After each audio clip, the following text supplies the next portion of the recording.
Hi everyone, today I wanted to make a video about dysphoria, specifically gender dysphoria. I was quite happy with the video I did on mental health and illness in university last week, so I wanted to do one which kind of branches off of that and has to relate a bit to mental illness. Basically, how I view gender dysphoria is a sense of uncomfort or anxiety in relation to the gender you are and identify as in relation to your physical body. So for me, I can get dysphoria in regards to my voice, my chest, other areas of my body when I identify as male because I was assigned female at birth. It's different for every transgender person. Not every transgender person experiences gender dysphoria, and cisgender people as well can experience other kinds of dysphoria in regards to their bodies, say in regards to their weight and how they see or perceive themselves and stuff like that. So I just want to talk a little bit about dysphoria, how I experience it, and some ways that I have found to be helpful to combat it when I'm feeling very dysphoric. One thing I do when I'm feeling dysphoric is I try to change clothes if I can. Often if I go out and I'm wearing typically female or feminine clothes and I start to feel very male and the way I'm presenting, the way people are viewing me because of how I'm presenting makes me very dysphoric. If I can, say in between classes or something, I'll go home and I'll change and I'll put on my binder and my more masculine clothes, and I tend to wear a hat because my hair, it's short, but it's quite kind of rounded and feminine. So that's something that I tend to do, and that can make me feel a lot better because it's also a signifier to my friends and people who know me, oh, Rowen's feeling more masculine or more male. Just kind of a heads up for people. I don't necessarily shout out hey, today I'm feeling this and today I'm feeling that, but it's nice sometimes for people to know just how I'm feeling.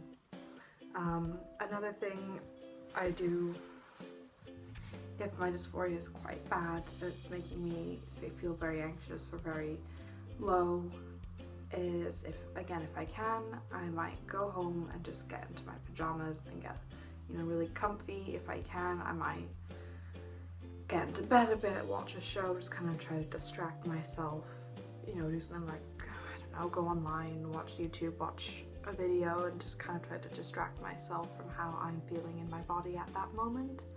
And wearing pajamas is just nice and comfy, and it can kind of just make me feel a bit more relaxed.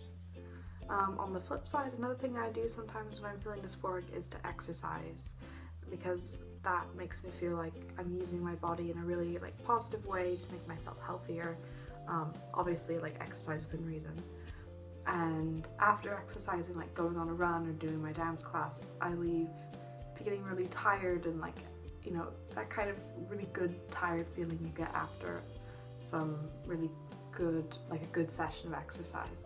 And that can help me to feel a lot better about my body if I'm feeling dysphoric about it or certain aspects of it. If I exercise, I can leave feeling kind of refreshed and thankful that my body allows me to be able to exercise and do stuff like that.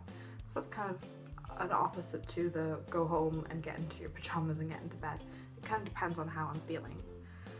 Another thing I recommend is, if you can, to talk to someone about it, whether that's a friend online, partner, your parents, some kind of service at your school or a trans group you go to, an LGBTQ group. It can be helpful sometimes just to talk to people about how you're feeling in your body, especially if they are trans themselves or are very accepting of you being transgender. It can be really helpful to open up about it and discuss it, and those people can listen and they can understand you and they can be there for you and try to help in any way that they can. It can be very difficult sometimes to go through different forms of dysphoria on your own. One thing I've decided to do is I'm going to leave a link to a really helpful infographic I found on Tumblr, and it is about different kinds of dysphoria. Obviously the kind of dysphoria I'm talking about in this video is gender dysphoria, but there's different kinds of specifically gender dysphoria, whether that's physical, in regards to your body, social, in regards to how people are viewing you, because sometimes no matter what I do, no matter how I dress, or if I bind and stuff like that, I'm still viewed as female, based on things like my voice and my face shape and stuff like that. and basically it can be very difficult sometimes to feel dysphoric and feel like your feelings of dysphoria are completely out of your control. So it's helpful to look through the different kinds of dysphoria that people have kind of identified, and the infographic that I'll include includes a scale so you can kind of rank it or rate it yourself, and it's a good way for you to maybe begin a discussion with a friend, or a mental health service, or people in your trans group or something like that, just to have kind of a scale or a way to rank your dysphoria depending on the day, and to just kind of maybe help that conversation begin. I hope this video helped someone, even just one person out there. If you experience gender dysphoria, you're not alone. Lots and lots of people out there, especially trans people, experience dysphoria, although it's important to note that you don't need to experience dysphoria to be transgender. Thank you so much for watching my channel and for taking your time out of your day to listen to me. So thanks for watching. Bye!